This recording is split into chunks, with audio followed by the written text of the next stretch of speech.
toute marâtre, ça fait déjà plusieurs mois, voire plusieurs années que tu éduques les enfants de ton conjoint, mais parfois ça peut ne pas être les enfants ou le conjoint le problème, mais plutôt l'entourage, que ce soit l'entourage de ton conjoint ou ton entourage à toi immédiat. Il va venir avec les années ou même avec les mois que tu vas apprendre à connaître les enfants mieux que quiconque. Pas mieux que leurs parents, ça c'est clair, net et précis, mais tu vas venir à les connaître mieux que les grands-parents, mieux que les tantes, mieux que les oncles.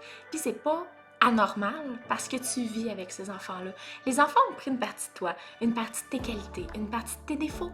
Ils t'ont imité des certains traits de personnalité et c'est tout à fait normal. Mais par contre, tu vas recevoir souvent des conseils d'autrui qui ne fiteront pas avec la façon de voir les choses. C'est pas grave. Laisse les gens parler du moment où est-ce que tu gardes ta place et que tu es respectueuse. Parce que parfois, les gens peuvent idéaliser les enfants. Ils voient pas nécessairement certains comportements, certaines façons de faire parce que les enfants, quand ils sont à l'aise avec les gens et surtout quand ils sont chez eux versus quand ils sont à l'école, quand ils sont gardés, c'est jamais nécessairement les mêmes enfants et les mêmes comportements. Je vais vous raconter une petite histoire. Si jamais ma belle-mère voit ça, Liette, je t'aime d'amour, mais ça, il fallait vraiment que je le raconte. Donc, en fait, c'est qu'il y a quelques années, on est allé dans un chalet. La petite dernière, elle aimait beaucoup être maternée et on le voyait, mon conjoint et moi, avec le temps, puis on essayait de couper. Elle était quand même rendue à 6 ans, tu sais. On essayait de couper ce pattern-là de maternité. On voulait plus l'essuyer quand elle allait à la toilette.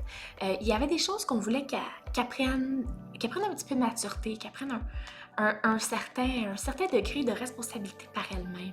Et on est allé au chalet, puis elle a demandé à dormir avec sa grand-mère.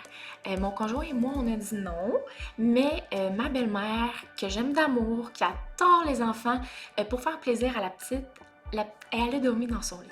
En fait, mon point n'est pas de pointer ma belle-mère. Le point que je veux pointer, c'est que quand on est revenu du chalet, la petite nous a fait une crise de la mort entre 3 et 4 heures, une soirée de temps. Après 3 ans et demi, j'avais jamais vu ça de la part d'aucune des filles.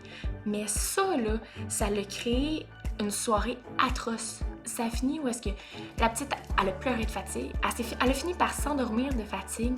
Les 3 autres étaient ses dents. Puis moi puis mon conjoint, on n'en pouvait plus de l'entendre pleurer puis de l'entendre s'ostiner parce qu'elle voulait pas dormir toute seule. Puis là, je vous vois me dire, ouais, mais pourquoi vous l'avez pas pris avec vous? Parce qu'on essaie justement d'enrayer ces petits problèmes-là de côté maternité parce que justement, elle est rendue assez grande. Et ce qu'il faut que vous sachiez aussi, c'est que les filles dorment 2 par 2 dans leur chambre, donc en théorie, ils sont pas vraiment toutes seules. Donc tout ça pour dire que on s'est pas entendu nécessairement sur la façon de faire, mais que parfois ça vaut la peine d'écouter.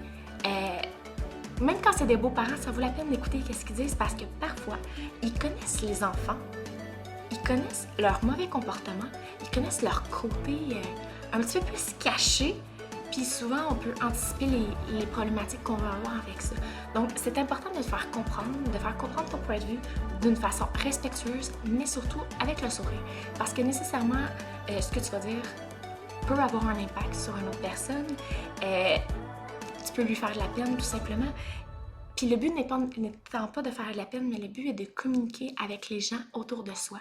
Donc, que ce soit ma belle-mère, que ce soit ma mère, que ce soit mes beaux-parents, que ce soit l'oncle, la tante, peu importe, en discutant, on finit par se comprendre. Donc, ça reste que dans ta maison, toi et ton chum, vous êtes le boss.